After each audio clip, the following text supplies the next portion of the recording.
नमस्कार। स्वागत है आप सभी का एक बार फिर से।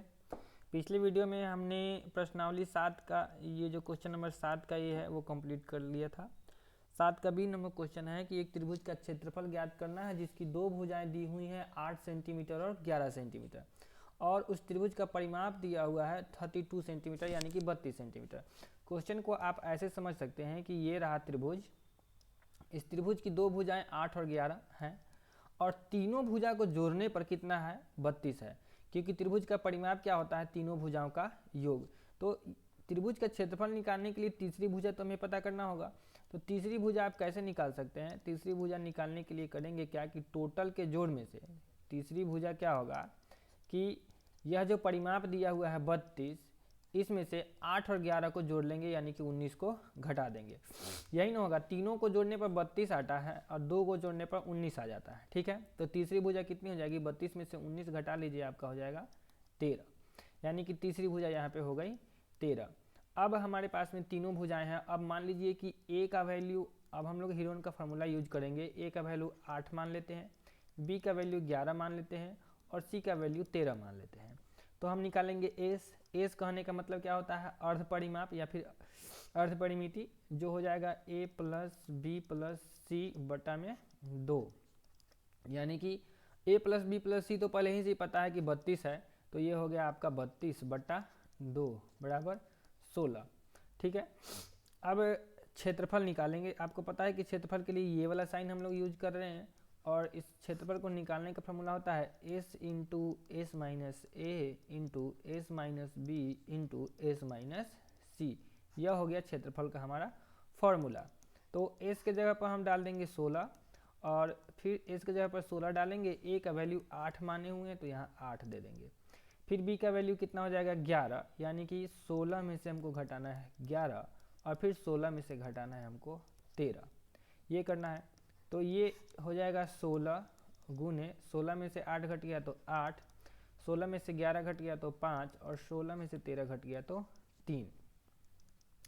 अब क्या हो जाएगा कि देखिए इसको हम कर देंगे 2 गुने 8। ठीक है, 16 को कितना लिख दिए 2 गुने 8, और ये 8 यहीं पे छोड़ देंगे और 5 गुने 3 रहेगा। समझ में आई बात? 8 का जोड़ा बन गया, जिसका जोड़ा बनता है वह रूट से क्या हो जाता है बाहर निकल जाता है, तो 8 रह गया, आ गया बाहर। यह जो है 2 पचे 10 या 30 रह गया रूट के अंदर में। तो यह जो 8 रूट 30 है ये क्या हो गया उस त्रिभुज का क्षेत्रफल हो गया। 8 रूट 3 क्या हो गया? 8 रूट 30 क्या हो गया? इस त्रिभुज का क्षेत्रफल हो गया। और जो यूनिट दिया हुआ है, क्या यूनिट दिया है? सेंटीमीटर दिया है, तो सेंटीमीटर का स्क्वायर यहाँ पे हो जाएगा। तो आई होप आपको ये समझ में आया होगा। जल्दी से लिख लीजिए इसको। हम बढ़ते हैं हम नेक्स्ट क्वेश्चन की तरफ।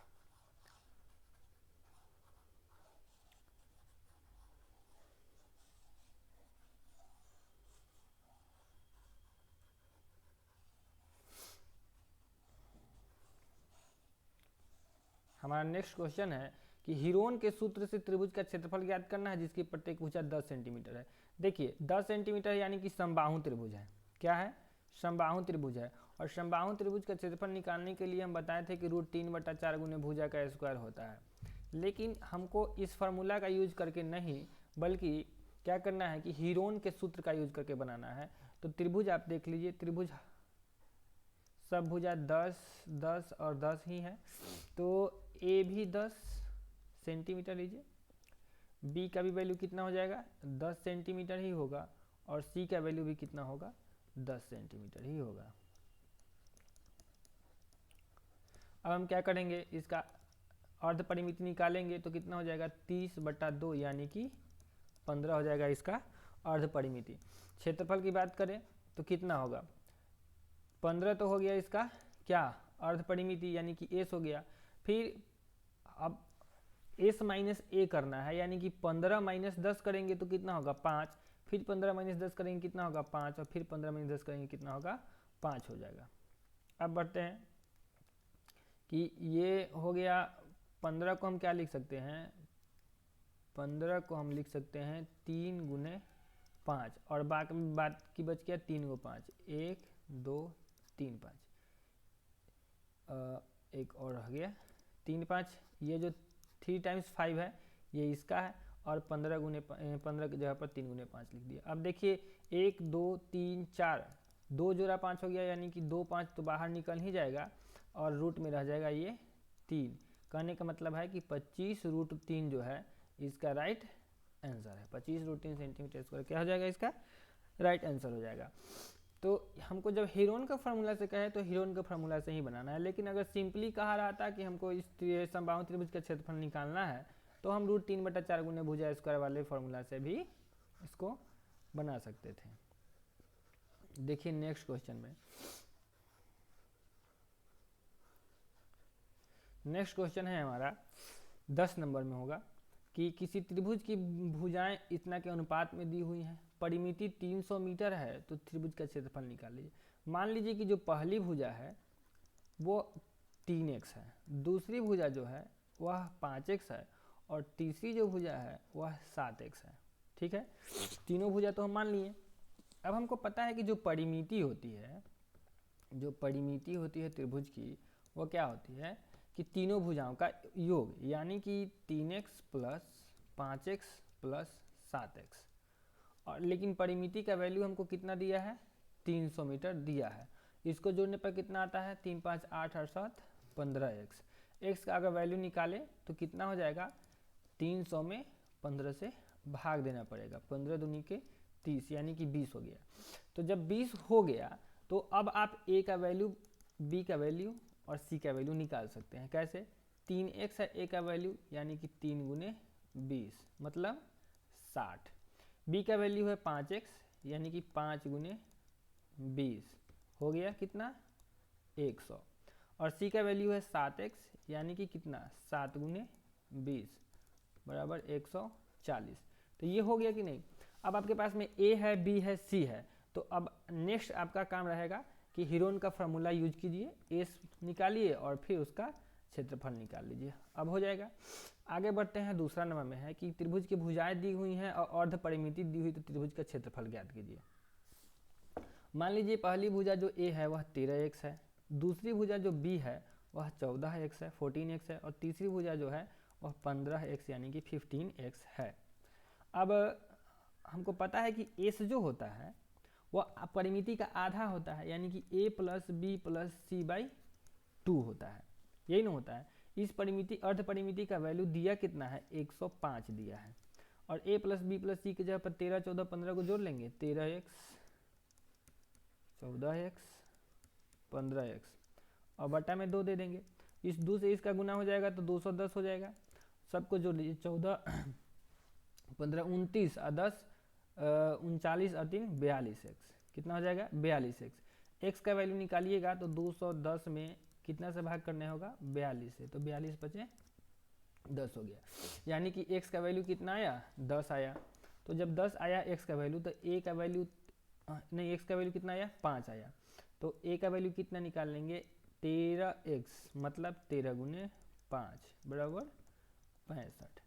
b का वैल्यू 14x यानी 14 गुने 5 बराबर 70। c का वैल्यू 15x यानी 15 गुने 5 बराबर 75। अब a b c आपको पता हो गया। a से पहले से पता है ये है 105, s का वैल्यू पहले से पता है 105, तो सिर्फ आपका त्रिभुज का क्षेत्रफल निकालना हो गया। 105 गुने 105 माइनस 65, ये करके जो आगे त्रिभुज का क्षेत्रफल जैसे निकालते हैं हेरोन वाला फॉर्मूला से, उसको आप निकाल सकते हैं। नेक्स्ट क्वेश्चन देखते हैं 11 नंबर। इसमें से हम इसको मिटा रहे हैं, आप इसको लिख लीजिएगा वीडियो को पॉज करके।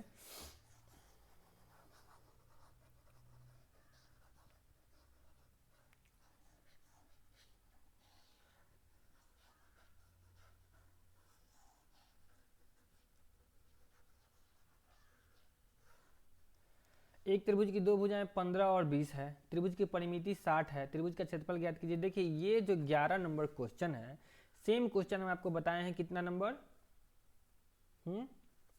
सेम क्वेश्चन हम बता दिए आपको 7 का बी नंबर।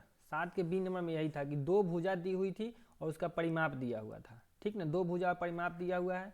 ठीक उसी तरह इसमें भी दो भुजा और परिमाप दिया हुआ है। तो अब आप इसको सॉल्व कर सकते हैं कि नहीं कर सकते हैं, बिल्कुल सॉल्व कर सकते हैं। 11 नंबर हो गया। और 11 का बी देखिए, आपके पास में बुक है तो उसको देख लीजिए, हम इसको अभी डाले नहीं है। इसको डाल के उसके बाद में आपको बताते हैं। देखिए ये आ गया क्वेश्चन 11 का बी। किसी त्रिभुज की दो भुजाएं दी हुई हैं 68 और 75 और 110 उसका अर्ध परिमिति है यानी कि एस है, तो त्रिभुज का क्षेत्रफल निकालना है। सेम इस टाइप का क्वेश्चन अभी हम निकाले हैं कि अर्ध परिमिति वाला कहाँ गया, ये तो परिमिति था, ये अर्ध परिमिति वाला। तो अर्ध परिमिति वाला में इसमें दो भुजा दी हुई है, अर्ध परिमिति दी हुई है। तो देखिए इसको थोड़ा सा हम, अर्ध परिमिति क्या होता है, a प्लस बी प्लस सी बटा में 2, ठीक है। अर्ध परिमिति का वैल्यू है 110। a प्लस बी, a का वैल्यू मान लीजिए कि 68 है, पहले यहाँ लिख देते हैं। a का वैल्यू हम 68 मान लेते हैं, b का वैल्यू हम 75 मान लेते हैं, c का वैल्यू पता करना है, ठीक है। a के जगह पर 68, b के जगह पर 75 और c के जगह पर कुछ पता है नहीं, बटा में 2। इसका क्रॉस गुना हो जाएगा तो कितना हो जाएगा 220। इस दोनों को जोड़ लीजिए, 8 5 13 के 3 हासिल 1, 8 7 14 1 15, 153 और प्लस में c। ये c का वैल्यू निकालने के लिए इधर इसको घटाना पड़ेगा, यानी कि 220 में से 153 क्या करना होगा, माइनस करना होगा, तो हमको तीसरी भुजा पता चल जाएगी। 0 में से 3 घट गया, कितना हो जाएगा भाई 7, ये हो गया 1, तो 11 में से 5 घट गया, कितना हो गया 6, और ये कितना है, ये 1 है, तो 1 में से 1 घट गया 0, यानी कि हो जाएगा 63। c का वैल्यू कितना है, 67 है। आपके पास में a है, b है और c है। तो अब आप क्या कर सकते हैं, इस त्रिभुज का क्षेत्रफल निकाल सकते हैं। आगे देखिए नेक्स्ट क्वेश्चन क्या है, कहता है कि एक त्रिभुज की भुजाएं दी हुई हैं और 52 मीटर की भुजा पर उसके सामने सिर से लंब खींचने से जो त्रिभुज बनते हैं उसका क्षेत्रफल अलग अलग निकालिए। अच्छा क्वेश्चन है, सब क्वेश्चन को समझ लीजिए, ज़्यादा कुछ प्रॉब्लम नहीं होगा। ये है त्रिभुज, मान लीजिए कि 51 है, 52 है और ये 53 है। कहता यह है कि 52 मीटर की भुजा पर, 52 मीटर की भुजा जो ये है उसके सामने के शीर्ष से लंब खींचने से, इसके सामने का जो शीर्ष है यहाँ से लंब खींचने से, लंब कहने का मतलब क्या है, यहाँ पे 90 डिग्री का कोण बन रहा है। जो त्रिभुज तो ये एक त्रिभुज यहाँ बन गया और एक त्रिभुज यहाँ बन गया, तो दोनों त्रिभुज का जो क्षेत्रफल है वो हमको अलग अलग निकालना है। दोनों त्रिभुज का क्षेत्रफल क्या है, अलग अलग निकालने हैं। इसको, इस पॉइंट को डी मान लिए, ए हो गया, बी हो गया और ये सी हो गया। अब बात ये है कि दोनों त्रिभुज का क्षेत्रफल अलग अलग निकालें कैसे। तो देखिए ये चूंकि 52 था, ये क्या था 52 था, टोटल कितना था 52 था। अब आपके पास में एक त्रिभुज ए बी डी बनता है, ए बी डी बनता है, और दूसरा त्रिभुज ए डी सी बनता है, ए डी सी बनता है। इन्हीं दोनों त्रिभुज का क्षेत्रफल हमें अलग अलग निकालना है, ठीक है। अब बात यहाँ ये है कि इसका वैल्यू पता है, लेकिन इसका वैल्यू पता नहीं है, इसका वैल्यू पता नहीं है, फिर इसका वैल्यू पता नहीं है और इसका वैल्यू पता है।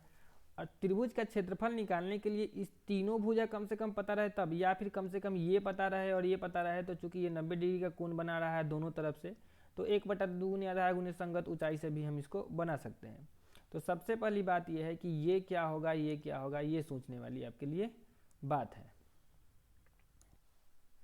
देखिए सबसे पहले हम इसमें करेंगे क्या कि इस त्रिभुज का क्षेत्रफल निकालेंगे। इसका ऊंचाई हम निकालते कब, जब ये वाला भुजा और ये वाला भुजा बराबर रहता, तो ये वाला भुजा हम लोग निकाल सकते थे। क्योंकि जब समद्विबाहु त्रिभुज होता है तो ये वाला भुजा जो होता है बराबर होता है, और जब इस पर लंब डाला जाता है तो यह लंब क्या करता है, इसको और इसको बराबर भाग में विभाजित करता है। लेकिन अभी जो है ये समद्विबाहु नहीं है, ये वाला जो त्रिभुज ABC है यह समद्विबाहु नहीं है, तो इसको हम लोग 26-26 तो कर नहीं सकते हैं क्योंकि इसको समद्विभाजित करेगा नहीं। तो हमारे पास में उपाय एक ही है कि पहले टोटल त्रिभुज का क्षेत्रफल निकाल लेते हैं, उसके बाद में ABD और ADC पर बात करेंगे। तो पहले ABC में बात कर लें। त्रिभुज ABC में क्या है कि A का वैल्यू अगर 51 ले लें, B का वैल्यू अगर 52 ले लें और C का वैल्यू अगर 53 ले लें, ठीक है। तो जो हमारा अर्ध परिमिति होगा वो कितना होगा, S बराबर हो जाएगा 51, 52 और 53/2। 3 2 5 1 6 15 तो हो ही जाएगा, और 2 3 2 5 1 6 5 3 15, 2 से कट गया कितना बार में, 2 से 14, 2 8 16, 78 बार में कट गया। एस का वैल्यू निकल गया 78 यानी कि 78। त्रिभुज का क्षेत्रफल निकालते हैं, कितना हो जाएगा 78 गुने 78 में से 51 घटा लेंगे। 78 में से कितना घटा लेंगे 51, 8 में से 1 घट गया 7, 7 में से 5 घट गया 2 यानी कि 27।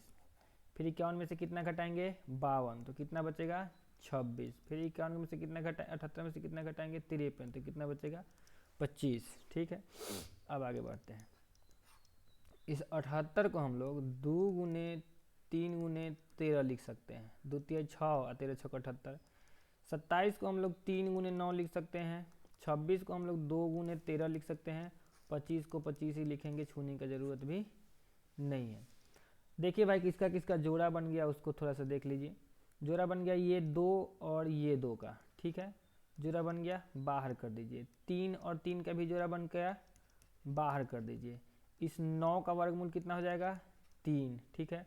25 का वर्गमूल कितना हो जाएगा 5, और 13 का वर्गमूल कितना हो जाएगा, ये 2 बार 13 है तो इसका वर्गमूल कितना हो जाएगा 13।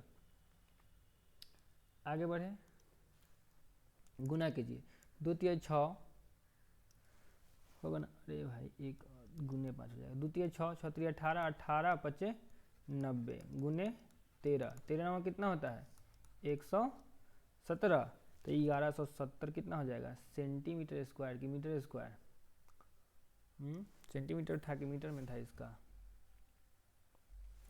मीटर में है, तो इतना मीटर स्क्वायर इसका हो जाएगा त्रिभुज का क्षेत्रफल।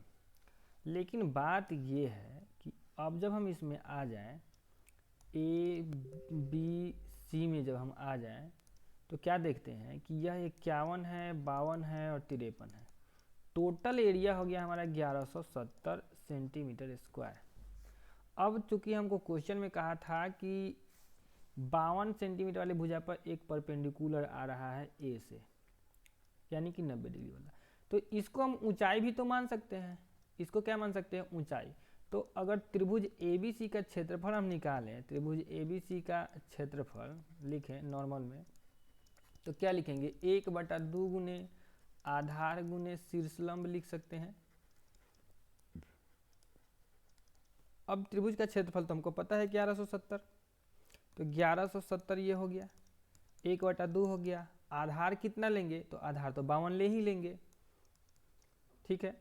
लेकिन शीर्षलंब कितना लेंगे इसका तो पता ही नहीं है, तो इसको हम लोग AD ही ले लेते हैं। अब इससे क्या होगा कि हमारा ये वाला चीज़ पता चल जाएगा, क्या हो जाएगा ये वाला चीज़ पता चल जाएगा। तो देखिए ये 2 से इसको 26 बार में काट देगा, और 26 से 1170 में भाग करेंगे, 1170 में 26 से भाग करेंगे तो हमारा AD निकलेगा। कितना आएगा 26 से भाग करने पर, 1170 में 26 से भाग करेंगे तो 26 चौका 25 चौका 100 होता है, तो 26 चौका कितना हो जाएगा 26 गुने 4, 4 छक 24, 4 8 2 10, 104 हो जाएगा।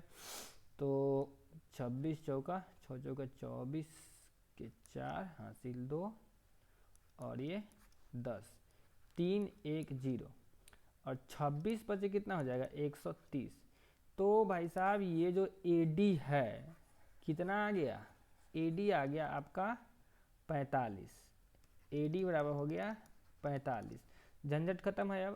अब इसके जगह पर इसका वैल्यू हो गया 45, तो जब इसका वैल्यू 45 हो गया तो अब त्रिभुज का क्षेत्रफल जो इस ABD का क्षेत्रफल अगर हम निकालें, अगर हम त्रिभुज AB, ये 26 हो गया, ठीक है। अभी भी मामला फंसा हुआ है। अब क्या मामला फंसा हुआ है कि आपके पास में इसका अगर हम फ्रेश फिगर ये बनाएं ABD का, ये तो हो गया 45, ये हो गया 51, ये है 90 डिग्री, लेकिन ये तो अभी भी पता नहीं है। जब तक ये पता नहीं चलेगा, ना ही तो हम लोग इसमें हेरोन का फार्मूला लगा सकते हैं और ना ही 1/2 गुने आधार गुने शीर्षलंब लगा सकते हैं। मतलब कि इसमें BD पता करना पड़ेगा। अब याद कीजिए पाइथागोरस प्रमेय। पाइथागोरस प्रमेय में हम आपको बताए थे कि कर्ण का जो स्क्वायर होता है वह लंब का स्क्वायर जो आधार का स्क्वायर होता है, बताए थे।